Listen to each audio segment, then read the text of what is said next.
Hello, good and faithful people of the Church, the Mediator. It's Father Dale, and I hope you are well whenever and wherever it is that you hear this message this week. We're coming up on the third Sunday in Lent. This Sunday will be the first Sunday in March as well. Continuing in my little series of talking about our recent work of rebranding, we've talked about where we got our new logo from, the rose window, Christ the King, the Mediator, the light of the world, installed by Leonard Lenouts. And we talked a little bit about the color green that we're using throughout our branding and our website and other publications now. That green that harkens to the greens in the stained glass windows, but also the green of our altar. Last time I talked a little bit about the combination of English and Spanish in Mediator / Mediador, and the little church at West Park, La Pequeña Parroquia en el Parque, speaking to our bilingual identity as a parish.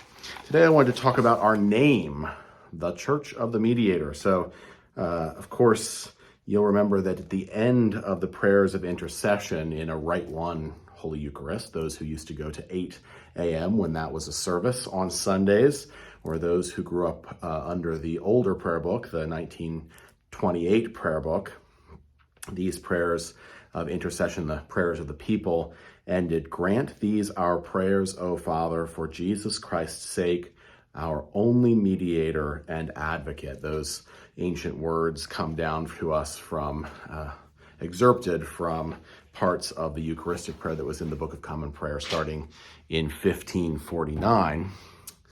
So they are ancient and part of our tradition. Jesus Christ, our only mediator, the only one who is able to connect us completely with God and God with us. Jesus is that mediator, that bridge builder, and we've talked about that before a little bit in these videos as well. But I wanted to show you too, I have props as I often do for these videos. I wanted to show you this document. This is a typewritten copy that we have in the archives of the original charter of the parish. So this was filed on January 14th of 1869. This was filed by the folks who were the vestry and the rector at that point in time. Aleph not Potter was the name of the priest, the rector, and then there was Henry Colt, Levi Gross, John Stiles, Samuel Lewis, James Wilson, Moses Leach, Frank Kent, William Jones, J. Dietrich, and Jacob Thomas. Of course, at that point in time, they were all males of the human species, but they were the original vestry who filed the petition to the Court of Common Pleas of the Commonwealth of Pennsylvania to be incorporated in January of 1869. And at that point in time, the Court of Common Pleas writes back with a letter to say, we have filed this and we have noted that it is all legal and it all fulfills all of the things that need to be fulfilled in order to be officially incorporated as a church. But at that point in time, the name of the church officially for legal purposes was the Rector, Church Wardens, and Vestrymen of the Church of the Mediator, 6th Ward, Allentown. That's the official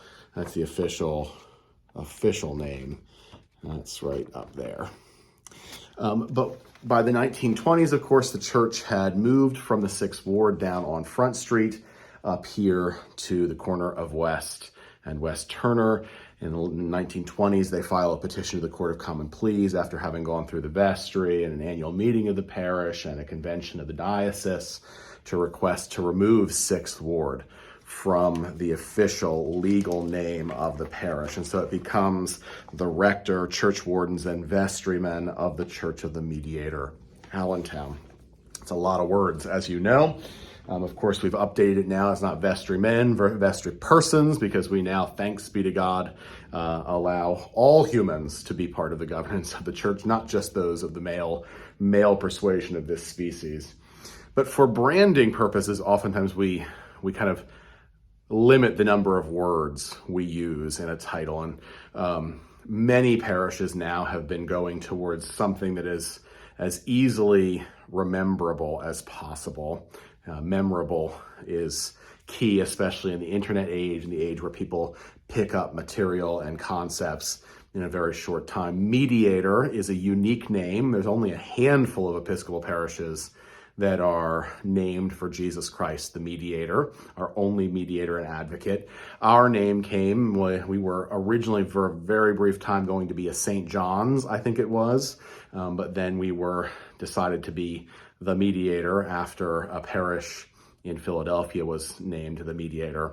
And we decided for this new branding to focus just on that, Mediator, because folks will remember that. It's a memorable name, and it is our name, Mediator. It's the thing that speaks to us. It's not that we're trying to get away from saying the Episcopal Church of the Mediator. That's just a lot of words. And both Episcopal and Mediator are oftentimes words that folks are not as familiar with. So one heavy-hitting 25-cent word seems like plenty for one branding. And so Mediator it is in our print materials and such. Of course, you all call it what you have usually called it, the Church of the Mediator, or the Mediator, or maybe you do like to refer to it as the Episcopal Church of the Mediator, and I oftentimes use a variety of those different options depending upon the circumstance, depending upon whom I'm talking to, but I'm also just excited that we are named for Jesus Christ, who is our only mediator and advocate. We continue to proclaim him and to serve him and obey him as Lord. There it is, my friends. I'll talk to you next week about another part of this whole thing. Blessings.